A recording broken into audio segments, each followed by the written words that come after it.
তত কিন্তু সম্মুখসারী যোদ্ধা কিন্তু মেহনতি মানুষই ছিল। আপনারা অনেক সিনেমায় ভগৎ সিং নামে একটা সিনেমা দেখেছেন, দ্বিতীয় ব্রিটিশ বিরোধী আন্দোলনে তার ফাঁসি হয়েছিল, তার পরিবার কিন্তু এখন খুব কষ্টে আছে। কিন্তু যারা আন্দোলন করে নাই তারা কিন্তু সুযোগ সুবিধা সব ভোগ করে।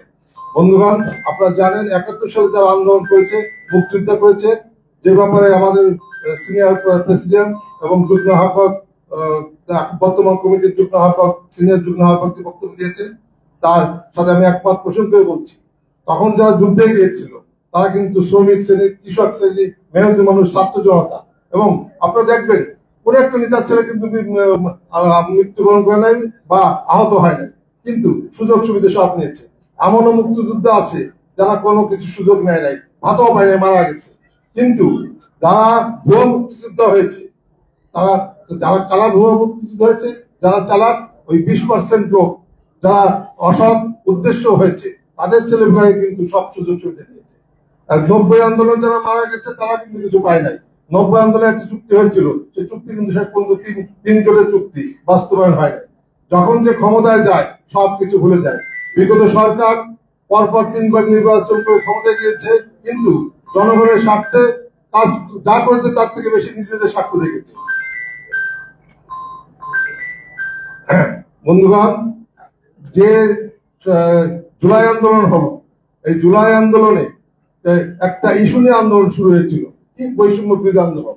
তার থেকে আন্দোলন ধাপে ধাপে যে এমন একটা পর্যায়ে গিয়েছে যে মানুষ সরকার পদত্যাগ করতে বাধ্য হয়েছে, ভেঙে যেতে দেশ ত্যাগ করতে বাধ্য হয়েছে। কেন? কারণ সমস্ত মানুষ ছিল ক্ষুব্ধ, কিছু বলতে পারে নাই। 80% লোক ক্ষুব্ধ ছিল। বাজার ব্যবস্থা, সামাজিক ব্যবস্থা, বিচার ব্যবস্থা সবকিছু ভঙ্গুর হয়ে গিয়েছিল, মানে ভেঙে চুরমার হয়ে গেছিল। এখনো বিগত সরকারের সময় এমন এমন উকিল আছে যারা দালালি বিচারপতিরা তাকে জামিন দিয়ে দিত, এখনো সেই কালচার চলছে। এখনো এমন এমন পত্রিকায় দেখি অভাব যদি কোর্টে দাঁড়ায় তাহলে সেই 7 খুনের আসামি মাপ পাই যায়। আবার যারা কোনো অন্যায় করে নাই তারও জেল হয়। এখন কোন দিকে যাবে? আমি তাই সুস্পষ্ট ভাষায় বলতে চাই, যদি এটা বলি অনেকে আমার বিরুদ্ধে কথা বলবে, যে বিশেষ করে শিক্ষা অঙ্গনে রাজনীতি থাকা উচিত না। বিশেষ করে যারা প্রফেসর, অধ্যাপক এবং যারা এখানে 2 ভাগে বিভক্ত হয়ে যাচ্ছে, আদর্শ শিখাচ্ছে না, যার যার বাস্তবিক পরিস্থিতি। আবার কোর্ট কাছের তো রাজনীতি থাকা উচিত না। এই কারণে একদল দল করে কিছু উদ্দেশ্যে যে বিচারপতি হবে। এবং একটা সত্য ঘটনা বলি আপনাদের, আমাদের এলাকার ঘটনা। আমার বড় ভাইয়ের বন্ধু, সে matric 3rd division, intermediate 3rd division, BA 3rd division, তারপর ল পাস করছে, ওকালতি করছে। একসময় আওয়ামী লীগের সভাপতি ছিল ডিস্ট্রিক্টে। সে ভদ্রলোক একসময় বিচারপতি হবে। পুরো একটা অনুষ্ঠানে আমরা গেলাম, আপনারা সবাই চিনবেন, সবাই জানেন, বেনজির সাহেব আইজি ছিলেন, তার ছোট ভাইয়ের বিয়েতে। সেখানে আমার বড় ভাই সেই বিচারপতিকে বলতেছিল, মানিক, তুই বিচারপতি হয়েছিস, তুই জাজ লিখিস, তাহলে দেশটা থাকে কোথায়?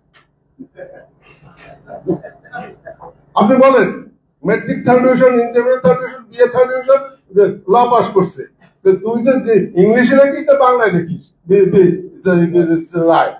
তখন সে খুব আমি বললাম, আপনি কি বলেন, চুপ করে, এখন এত কথা বলতে নেই বিয়ের ভিতরে। দেশটা যাবে কোথায়? এখন এই সরকারকে একটু ধন্যবাদ জানাবো যে তারা বিচারপতি নিয়োগের জন্য অ্যাডভার্টাইজমেন্ট, দলীয় কোনো লোককে বিচারপতি নিয়োগ করছে না। বিচারপতিরা যদি দল থেকে নিয়োগ হয়, সে তো দলের বাইরে যেতে পারবে না, তার চিন্তা চেতনা তো দলের মধ্যে থাকবে। স্বাধীন সুষ্ঠু বিচার ব্যবস্থা কিভাবে, সুশাসন কিভাবে প্রতিষ্ঠা লাভ করবে?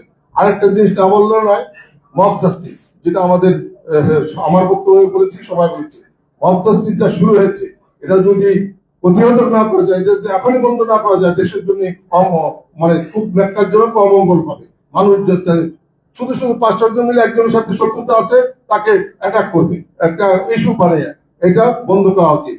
আমি বাংলাদেশ সেনাবাহিনীর প্রতি আমাদের যে আস্থা আছে, যে ইয়ে আছে, তাকে প্রতি আমি সম্মান জেনে বলছি। সেনাপ্রধান যে বক্তব্য দিয়েছেন, সে বক্তব্য যে 4টি ইস্যু তিনি এনেছেন, সেই 4টি ইস্যু পরিষ্কার ইস্যু।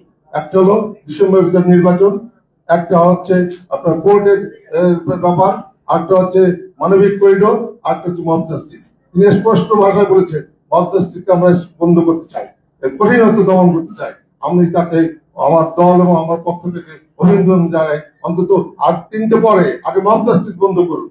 বন্ধুগণ, আপনারা জানেন যে অনেক বক্তব্য শুনছেন এই পর্যন্ত, তারপর বলতে হচ্ছে যে ডক্টর ইউনূস সাহেব একজন নন্দিত ব্যক্তিত্ব, কিন্তু উনি কোন দেশের স্বার্থে বাংলাদেশের কোন কোন রূপরেখা হবে তার একটা রোডম্যাপ দেওয়া উচিত। এই সংস্কার আমরা করবো, সংস্কার সব রিপোর্ট কিন্তু তিনি পেয়ে গেছে, কিন্তু এখনো প্রকাশ করেন নাই। শুধু একটা সংস্কার পান নাই, সেটা হচ্ছে ঐক্যমত্যের চেয়ারম্যান যেটা করতেছে যে সংবিধান সংস্কার।